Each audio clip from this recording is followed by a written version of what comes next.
I like live music. So last summer I'm at Floyd's Bar in Victoria. They've got a nice patio out in the back, and listening to some live music.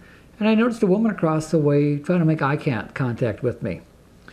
And she persisted, and so I got my gears turning a little bit, and I'm looking at her, and it dawns on me that I do in fact know her, and that I helped her and her brother buy a house in Victoria a couple of years ago.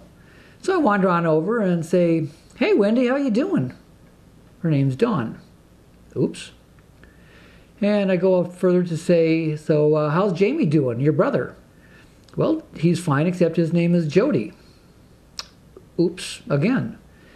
And she goes on to start asking me questions about, why I didn't get in contact with her or stay in contact with her after the sale of her house. She said that she really liked working with me, and I was a good agent, did a really good job, and she was really surprised that I hadn't kept in contact or sent emails or cards or called or stopped on by or anything. That I just dropped off the face of the earth, and she wanted to know, why, because she wanted to send some business my way. She wanted to refer, her sister to me, but she couldn't because she couldn't find me.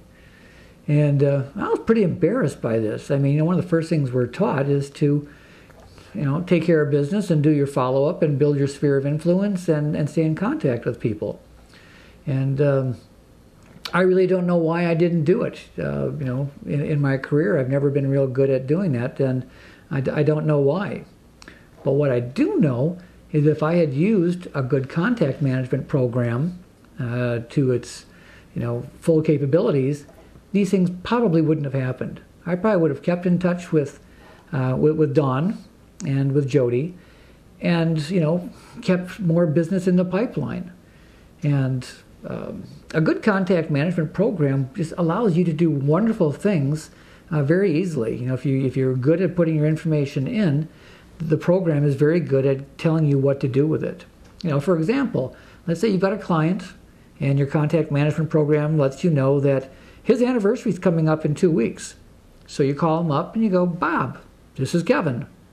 You know his name is Bob because you were good in keeping that information intact. "I know your anniversary is coming up in a couple of weeks, so why don't you run down to the florist, and you'll get 15% off and buy some flowers for your wife for her anniversary." And so what have you done there? 2 things. One, you saved him some money, but more importantly, you let him know that you care enough about him to know these details. And one thing I do know about working with clients is that if you can let them believe that you are actually interested, you care, you're concerned about them, you know their family, you're part of their life, that they will be more loyal and they will refer business to you. So to me, it's a no-brainer to find a really good contact management program. I mean, there are great systematic approaches for recording discussions, scheduling follow-up. You got marketing plans, you got lead incubation. In fact, one of the best applications of a good contact management program is for leads that come in. There are people that are casual contacts, and you can start developing those relationships over a period of time, and they don't just fall into the cracks. Now, about a year ago, I ran into a program. It's called realfuturecrm.com, and if all goes well, that website address should be popping up on your screen here very shortly. I can't say enough about this program. It's very comprehensive. It's very sophisticated. It'll take you, it'll make you a better agent as far as staying in contact with past and future clients.